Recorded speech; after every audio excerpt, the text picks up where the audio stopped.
ওলি আল্লাহদের বিরোধিতা একটা শ্রেণী করেছে। প্রত্যেকটা শ্রেণী যারা বিরোধিতা করেছে তারা প্রত্যেকে ধর্ম কর্মকৃত। তারা চাচ্ছে তাদের ধর্ম, তাদের মত, তাদের পথ প্রতিষ্ঠিত হোক, অন্যরা যেন এখানে এসে স্থান করতে না পারে। পরিষ্কার না? পরিষ্কার না? হযরত মুজাদ্দিদ আলফে সানি রাহমাতুল্লাহ আলাইহ, যদিও এখনকার মানুষ তাকে যুগ শ্রেষ্ঠ বা জগতের শ্রেষ্ঠ ওলি আল্লাহ বিশ্বাস করে, বড় পীর আব্দুল কাদের জিলানী রাহমাতুল্লাহ আলাইহ যদিও বড় পীর সবাই মানে শ্রদ্ধা করে, কিন্তু ওনাদের সমসাময়িক জমানায় অসংখ্য ফতোয়ার ফতোয়ার বান ওনাদের উপরে নিক্ষেপ করা হয়েছে। অসংখ্য আলেম ওলামা তাদের বিরোধিতা করেছে, করছে না? করে নাই। কিন্তু তারা কি বিরোধিতা করার যোগ্য ছিল? সম্মানিত আশিকের রাসূলেরা হযরত মুজাদ্দিদ আলফে সানি রাহমাতুল্লাহ আলাইহি 600 আলেম, আপনার 600 আলেম ওনার বিরুদ্ধে কাফের ফতোয়া দিয়েছিল। কাফের ফতোয়া দেওয়ার পরের ঘটনাটা এরকম, ওই আলেমদের মধ্যে যিনি শীর্ষস্থান অধিকারী ছিলেন ওনার নাম ছিল মৌলানা আবু তাহের লাহোরী, তাই না? এই গ্রুপে 60 জন ছিল। এই দলে আবু তাহের আরও অনেক ফতোয়া দিছে, তবে আবু তাহের লাহোরীর দলে 60 জন ছিল। 60 জন মুফতি নিয়ে উনি একটা সংগঠন করে মুজাদ্দিদ আলফে সানির বিরুদ্ধে কাফের ফতোয়া দিলেন। কাফের ফতোয়া দেওয়ার পরে রাত্রে স্বপ্নে দেখে ওই হুজুরা রাসূল সাল্লাল্লাহু আলাইহি ওয়াসাল্লাম সে দমগাইতে যাই বেটা, তোরা কারে কাফের ফতোয়া দিস? যারে কাফের ফতোয়া দিছে এটা আমার বন্ধু, যদি তুমি কাফের থেকে মুক্তি পেতে চাও তাড়াতাড়ি তার কাছে ক্ষমা চাও। এই নির্দেশ করার পরে একজনের সাথে আরেকজন যোগাযোগ করতে করতে করতে করতে পুরো 60 জনের কানে এই খবরটা গেছে। প্রত্যেকেই রাসূল সাল্লাল্লাহু আলাইহি ওয়াসাল্লাম দমগাইছে এবং ওনার কাছে ক্ষমা চাইতে বলছে। যে সবাই একটা ডেট করে ওই 60 জন হুজুর একদিন মুজাদ্দিদ হুজুরের দরবারে গেলেন। যাওয়ার পরে হযরত মুজাদ্দিদ আলফে সানি রাহমাতুল্লাহ আলাইহি ওনাদের কথাবার্তা শুনলেন, শোনার পরে সবাইকে মাফ করে দিলেন এবং তওবা পড়ে সবক দিলেন। সবক দেওয়ার সাথে সাথে এক একজনকে এক এক অঞ্চলের খলিফা বানাই দিলেন। নির্দেশ করলেন তোমরা সবক দাও এবং মানুষকে আল্লাহর ওলি বানাও, মানুষকে মুমিন বানাও। নির্দেশ দেওয়ার জন্য এক একজনকে এক এক জায়গায় পাঠিয়ে দিলেন। কিন্তু দলপতি জেনে বড় হুজুর আর সবক দিচ্ছেন কিন্তু কোথাও পাঠান নেই, সবাইকে খেলার বুদ্ধি দিয়ে পাঠিয়ে দিলেন। তো বড় হুজুর মনে মনে চিন্তা করতেছে, বোধহয় আমি তো সবার বড়, আমি বোধহয় মুজাদ্দিদ হুজুরের পোস্টটা পাবো, এই কারণে আমাকে বোধহয় দরবারে রাখা হয়েছে। একদিন দুই দিন কয়েকদিন পরে একদিন উনি মুরাকাবা করতেছে, দরবার শরীফে থাকে মুরাকাবায় বসছেন মাগরিবের নামাজের সময়। তো মুরাকাবায় বসার পরে দেখে ওনার কপালে লেখা কাফের। যখন তকদিরে কাফের লেখা দেখছে উনি বেচুন হয়ে গেছে, হায় হায় আমি রে কী করলাম, আমি মুজাদ্দিদ হুজুরের গদিরে সেবাই বসাইছি, আসলে তো আমি কাফের। যেহেতু আমি কাফের, এই চেহারাটা মুজাদ্দিদ হুজুরকে কেমনে দেখাবো? আমার এই চেহারা আর আল্লাহর বন্ধুকে দেখাইতে চাই না, আমি ওনাকে কাফের বলছি, অথচ আমি নিজেই কাফের। আমি আর এই চেহারা হুজুরকে দেখাইতে চাই না। উনি এক সময় ওইখান থেকে পালাইয়া অন্যদিকে চলে গেলেন। মুজাদ্দিদ হুজুর কাছে বিদায় দেওয়া প্রয়োজন মনে করলেন না। কেমনে আমার এই চেহারা দেখা ওনার সামনে? 3 ক্রোশ দূরে, অর্থাৎ 3 মাইল দূরে এক ব্রাহ্মণের বাড়ির পুকুরের পাড় দিয়ে উনি হাইটা যেতেছেন, জুব্বা পাগড়ি লাগানো তো আছি। আর উনি মৌলানা আবু তাহের লাহোরী নাম করা হুজুর, চেহারাটা খুব সুন্দর ছিল না। যাওয়ার পরে এক পুকুর পাড়তে গিয়ে ওইখানে যখন যাচ্ছেন তখন দেখে এক ব্রাহ্মণের মেয়ে পুকুরের গাটলা থেকে পানি নিতেছে। দেখে উনি ওই ব্রাহ্মণের মেয়ের প্রেমে পড়ছে।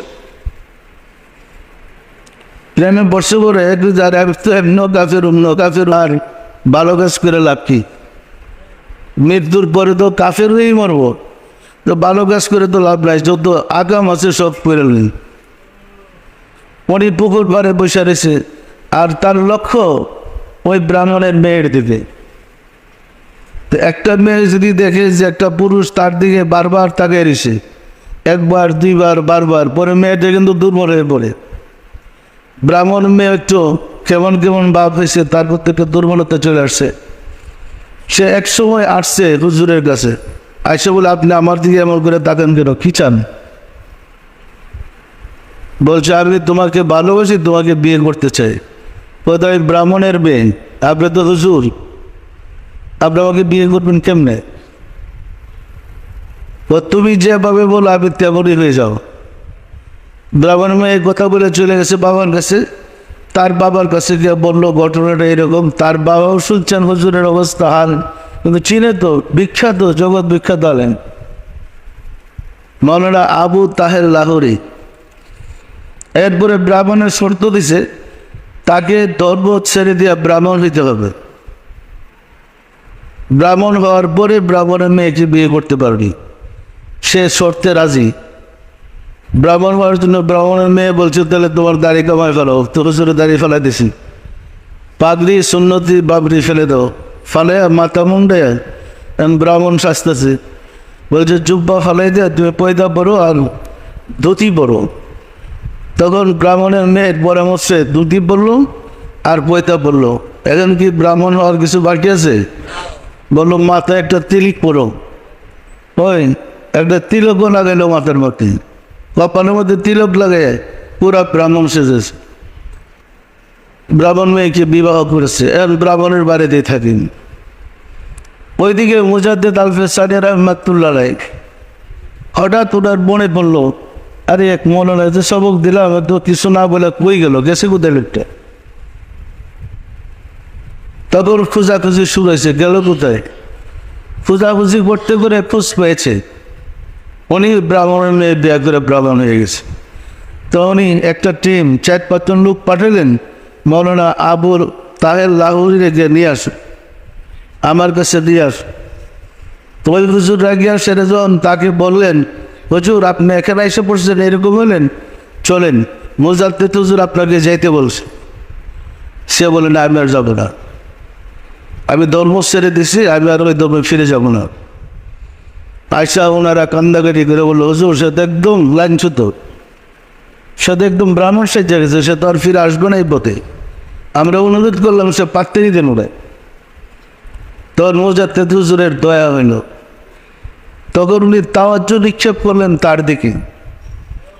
তাওয়াজ্জু নিক্ষেপ করছে পরে সে একদম উইরা সামনে এসে পড়ছে, ওই ব্রাহ্মণ সেজে, ব্রাহ্মণের পোশাক, পুরা তিলক তুলক লাগানো, পুরা ব্রাহ্মণ। কে মৌলানা আবু তাহের, আপনার এই অবস্থা? তখন সে কাঁদতেছে, বলতেছে হুজুর আমি আর হুজুর থেকে লাভ কি, আমার কপালে কাফের লেখা, সুতরাং আমি চেহারা আপনাকে দেখাইতে চাই নাই। আমি আপনার সাথে চরম বেয়াদবি করেছি, কাফের আমি নিজে ফতোয়া দিয়েছি আপনি কাফের, চরম বেয়াদবি করেছি, আমি আর এই চেহারা আপনাকে দেখাইতে চাই। তখন উনি বললেন, তুমি আল্লাহ বলছেন লা তাকনাতু মির রাহমাতিল্লাহ, তোমরা আমার রহমত থেকে নৈরাশ হয়ে ওঠা, আপনার ধৈর্য ধরেন, আমি দেখি কি করা যায়।